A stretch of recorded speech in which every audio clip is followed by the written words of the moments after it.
You have imagined this before, maybe many times. You closed your eyes, you built the picture, the life you want, the version of you that has it, the feeling you are reaching for, and you held it there for as long as you could. And then you opened your eyes, and nothing changed. Not immediately. You expected that, but not eventually either.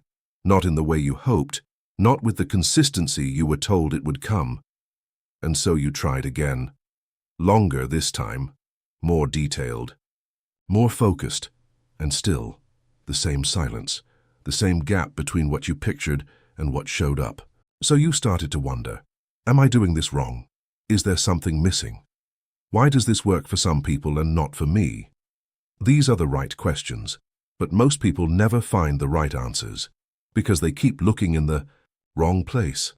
They look at the image, they refine the picture, they add more detail, they make it more vivid, more specific, more real, as if the problem is the quality of the image.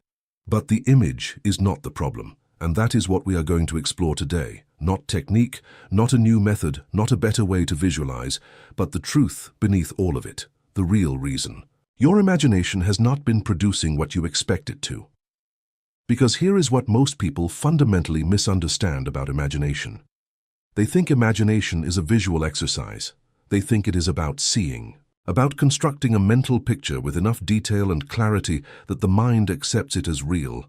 But that is only half of it, the surface half, the part everyone talks about, the part no one talks about, is what is happening beneath the image, beneath the picture, beneath the scene you are constructing in your mind. Because while you are building that image, something else is happening simultaneously. Something quieter, something deeper, something that has far more power over the outcome than the image itself. Your body is feeling something, not the feeling you want to create, the feeling that is already there, the one that was running before you even sat down to imagine, the one that has been running for years. And that feeling, that background emotional state, is what your subconscious is actually receiving. Not the image, the feeling beneath the image. Think about that carefully, because this is where everything changes. You can build the most detailed picture your mind has ever created. You can see the house, the relationship, the version of yourself, the life, crystal clear, vivid, real in your mind. But if beneath that image, the emotional state is one of wanting, lacking, reaching, hoping it works, then what you're actually sending to your subconscious is not the image of having. It is the feeling of not having, dressed up in a beautiful picture, and the subconscious does not read the picture, it reads the feeling. This is the mistake, not the image, not the technique, not the length of time you spend visualizing, the feeling state you are operating from while you imagine.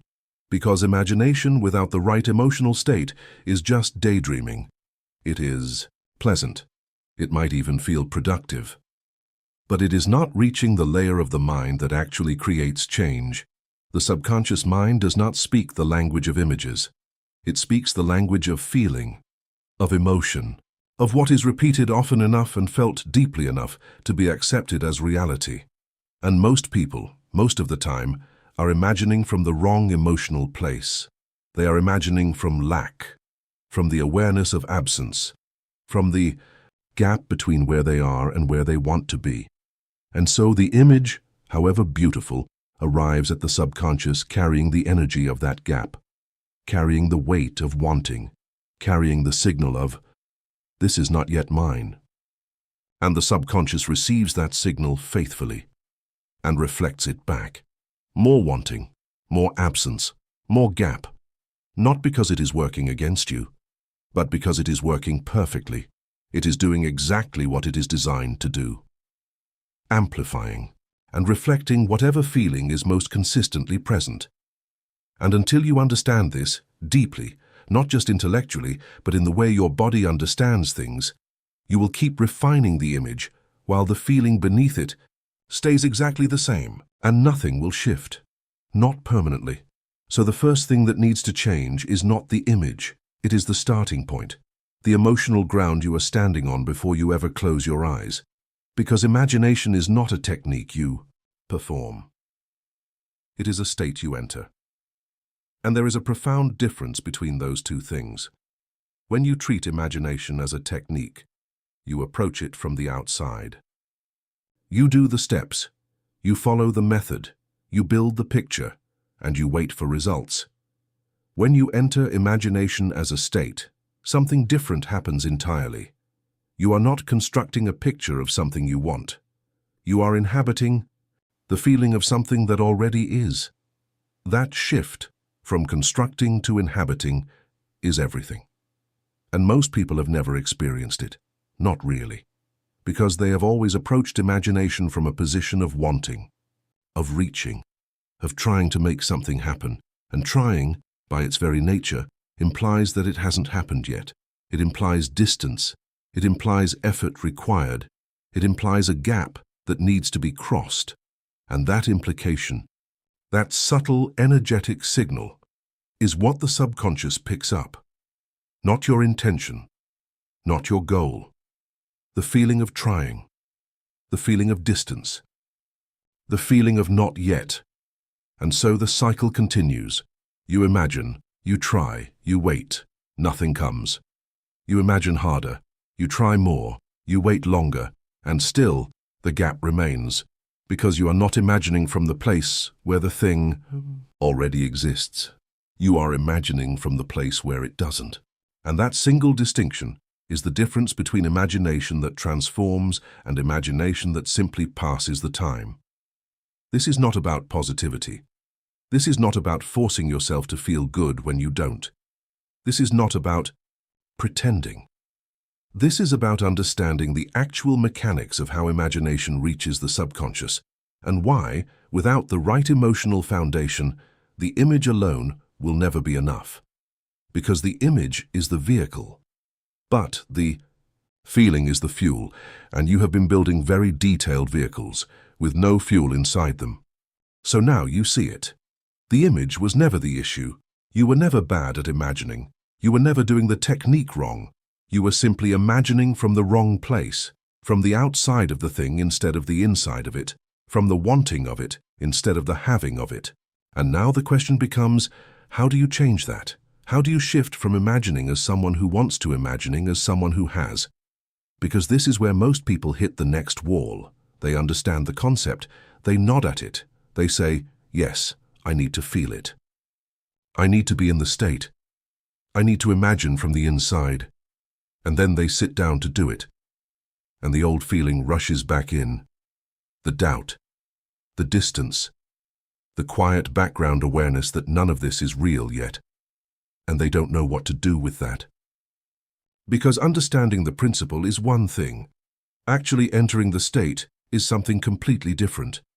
And the reason it's difficult is not because you aren't capable. It is because your subconscious has a very strong opinion about what is real. And that opinion was not formed through imagination. It was formed through experience, through years of living in a particular emotional reality, through years of what happened, what didn't happen, what kept repeating, what never changed, and that accumulated experience created a feeling that your subconscious now treats as the baseline, as normal, as the default state of who you are and what is available to you. And when you sit down to imagine, you are essentially asking your subconscious to accept a feeling that contradicts its baseline. And the subconscious does not give that up easily. Not because it is your enemy, but because it is designed to protect consistency, to maintain what it has established as the norm. So when you try to feel abundant, and your subconscious baseline is lack, there is friction. When you try to feel certain, and your subconscious baseline is doubt, there is resistance. When you try to inhabit the feeling of the life you want, and your subconscious baseline is the feeling of the life you have, it pushes back, quietly, automatically, without permission. And that pushback is what most people experience as the inability to hold the feeling. You touch it for a moment. Something opens, and then something closes again. And you are back in the familiar emotional space, the one that feels like home, even when home is not where you want to be. So the question is not, why can't I feel it? The question is, what has my subconscious accepted as the truth of my reality? Because that accepted truth, that deep internal story about what is real and what is not, is the filter through which every image passes. And if the image contradicts the filter wins every time. The image gets processed, acknowledged, and then quietly set aside because it doesn't match what the subconscious already knows. This is subconscious acceptance, and it is the missing piece that almost no one talks about, because everyone focuses on the image. Make it vivid, make it detailed, make it real. But no one asks, has the subconscious actually accepted this as its new reality? Not processed it, not seen it, not acknowledged it intellectually, actually accepted it. Felt it as real, received it as the new normal. Because until that acceptance happens, the image remains on the surface, beautiful, inspiring, temporarily uplifting, but not transformative. And acceptance cannot be forced. This is the part that requires patience of a very specific kind. Not the patience of waiting, not sitting passively and hoping something shifts. The patience of someone who is gently and consistently introducing a new feeling to a subconscious that is not yet familiar with it. The way you introduce anything new to something that resists change, not with force, but with repetition, with gentleness, with returning again and again to the new feeling without demanding that it be accepted immediately, because the subconscious responds to frequency, to consistency, to what is felt most often, most regularly, with the least internal conflict. And when you approach imagination with force, with the desperate energy of, I need this to work, I need to feel this, why can't I hold this feeling? You are creating conflict, and conflict signals to the subconscious. This is not safe. This is not stable. This does not belong here, and it retreats. Back to what is familiar, back to what feels certain, back to the baseline.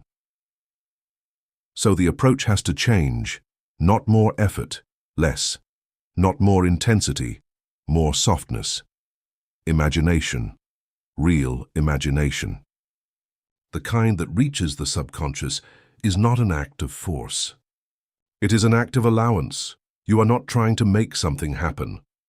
You are allowing yourself to feel something that already exists somewhere inside you, waiting to be acknowledged, because the version of you that already has what you want is not a fiction. It is not a fantasy. It is a real psychological state, a real emotional frequency. That exists, right now, accessible to you, not in the future. Now, and the moment you stop reaching for it and simply allow yourself to touch it, even for a few seconds, even imperfectly, something begins to shift. Not dramatically, but directionally, because even a few seconds of genuine emotional contact with the new state is more powerful than an hour of forced visualization from the wrong feeling. Quality over duration, depth over length, genuine contact over perfect technique. And what does genuine contact feel like? It feels like relief, not excitement, not euphoria, not the high of inspiration. Relief, the quiet settling of something that has been tense for a very long time, like exhaling after holding your breath without realizing it. Like a door opening that you stopped expecting to open. That feeling, that quiet, calm, almost still feeling, is the feeling of subconscious acceptance beginning, not completed, beginning, and it is fragile at first. It needs to be treated gently. Not grabbed at, not analyzed, not questioned, just allowed, just felt, for as long as it is there, without trying to extend it, without trying to deepen it, without turning it into a technique. Just present with it. Because the moment you start analyzing, is this working? Am I feeling it correctly? Is this deep enough? You have left the state. You are back in the thinking mind, and the thinking mind cannot feel its way into the subconscious. Only the feeling mind can do that. So the practice, the real practice, is learning to recognize that feeling of relief. that quiet settling. And returning to it, not forcing it, returning to it again and again, without urgency, without demand, without the pressure of needing it to produce results by a specific time. Because urgency is the signal of lack, and lack is exactly what you are trying to move away from. So even the way you approach the practice must come from the new state, not from wanting it to work, from knowing that it is working, even before you feel the evidence, even before anything outside has changed, from the settled, quiet certainty of someone who is not waiting, but arriving. Slowly, consistently, one genuine moment of contact at a time. There is something that happens when you finally stop forcing it. Something you don't expect, because everything you have been taught about getting what you want has been about effort, about pushing, about consistency in the aggressive sense, about showing up harder and longer and with more intensity. And so when someone tells you, soften, allow, stop reaching, the mind resists, because it sounds like giving up. It sounds like passivity, like you are doing nothing, like you are simply hoping that something will come to you without effort. But that is not what this is. What this is the understanding that there are two kinds of effort. There is the effort of the surface, the effort of action, of doing, of pushing things into place from the outside, and there is the effort of depth. The effort of feeling, of holding a state, of maintaining an internal reality that does not depend on what is happening outside. And the second kind of effort is the harder one. Anyone can take action. Action is visible, it is measurable, it feels productive. It gives the mind something to hold on to. But holding a feeling, a genuine, deep, subconscious level feeling, in the absence of evidence, in the middle of circumstances that contradict it, that requires a different kind of strength, a quieter kind. One that doesn't announce itself, one that doesn't look like effort from the outside, but is the deepest work a person can do, and this is what correct imagination requires, not the ability to build a perfect image, not the ability to visualize with cinematic detail, but the ability to feel, genuinely, the emotional reality of what you are imagining, and to hold that feeling with enough consistency that it begins to feel more real to your subconscious than the current circumstances do. That is the threshold. When the imagined state starts to feel more familiar than the existing state, that is when things begin to move, not before. And reaching that threshold is not about doing more, it is about doing it differently, because most people are adding imagination on top of an unchanged emotional foundation. They go through their day feeling the old feelings, reacting to circumstances, worrying about outcomes, living in the emotional reality of what currently is. And then they sit down for 15 minutes and try to feel something different. And then they wonder why the 15 minutes isn't overriding the other 23 hours and 45 minutes.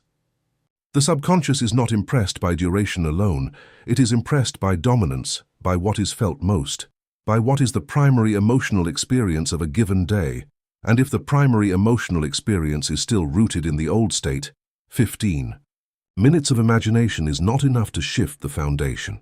So the practice extends beyond the time you set aside to imagine. It lives in the small moments, the moment between waking and fully entering the day. The pause before you react to something that didn't go as planned. The breath before you check the thing you've been anxious about.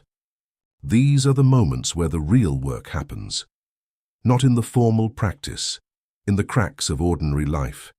Because every moment is an opportunity to choose which feeling you are feeding. Not perfectly, not with discipline that exhausts you, but with awareness. With the gentle, consistent redirection of attention back to the feeling of the new state, back to the feeling of the version of you who already lives in what you are creating, and that version of you does not spend their days trying to manifest what they want. They simply live from inside the reality they have already accepted as theirs. They don't reach for the feeling, they rest in it, and that resting, that settled, unforced, quietly certain way of being, is what you are practicing. Not a technique, a way of being, And it begins not with the imagination session. It begins with the decision that you make before you ever close your eyes. The decision about who you are in this moment. Not who you are becoming, not who you will be when the results appear. Who you are, right now. Because the subconscious only takes instructions in the present tense. It does not process, I will feel abundant. It only understands. This is what abundance feels like. And I am feeling it. Now. And that now, however, brief, however imperfect, is a real moment of contact between your conscious intention and your subconscious reality. And real moments of contact, accumulated, over days, over weeks, begin to rewrite the baseline. Not dramatically. You will not wake up one morning and feel completely different. It is subtler than that. You will notice that the old feeling doesn't come back as fast. That the doubt takes a little longer to arrive. That the image stays a little longer before it fades. And then one day, you will notice that the new feeling is the one that arrives first. Before the doubt, before the old story, before the circumstances have a chance to tell you what to feel. The new feeling will be there, quiet, steady, already present. And that is the moment you will know that the foundation has changed. Not because something outside confirmed it, but because something inside no longer needs confirmation, because it knows. And knowing, real knowing, is not the same as believing. Believing still carries a question mark. Believing is still reaching, still hoping, still watching for evidence. Knowing is still. Knowing doesn't look outward for confirmation. Knowing doesn't need circumstances to agree. Knowing simply is. And when your imagination comes from that place, from knowing rather than believing, from inhabiting rather than constructing, from resting rather than reaching, something changes in how it lands in the subconscious. It doesn't arrive as a wish. It arrives as a memory, and the subconscious responds to memories differently than it responds to wishes. Wishes it files away, memories it builds from, because a memory feels real. It carries the weight of experience, the texture of something lived, the emotional signature of something that has already happened. And when you imagine correctly, when you are genuinely inside the state, the subconscious cannot distinguish between a real memory and a vividly felt imagined one. It receives both the same way, as experience, as something that has been lived, as something that is therefore part of who you are, and what is part of who you are, the subconscious works to maintain, to confirm, to reflect back into your outer reality. This is not magic. This is not wishful thinking. This is the mechanics of how the subconscious builds a life. It builds from the inside out, always, without exception, and you have always had access to this process. You have been using it your entire life, just unconsciously. Just without direction, just allowing whatever feeling was most dominant to be the instruction. Now you are choosing the instruction, not forcing it, choosing it, quietly, deliberately. With the calm certainty of someone who understands how this works, and is no longer confused about why it wasn't working before. Because you were not failing. You were imagining from the wrong layer, and now you know which layer to work from, the feeling layer, the deep one, the one that doesn't need the image to be perfect, only the feeling to be real, and real doesn't mean forced. Real means genuine, even for a moment, even imperfectly, even in the middle of a day that looks nothing like what you are imagining, especially then. Because that is when it matters most, when the outer reality is loudest in its contradiction, and you choose quietly to feel the truth of who you are anyway. That choice, made again and again, in the small moments, in the cracks of ordinary life. That is correct imagination. Not a technique, a decision, a way of moving through the world, from the inside out, from the feeling first, from the knowing that what you are building inside is already more real than anything outside has yet had the chance to show you. And it will show you, not because you forced it, because you finally stopped standing in the way.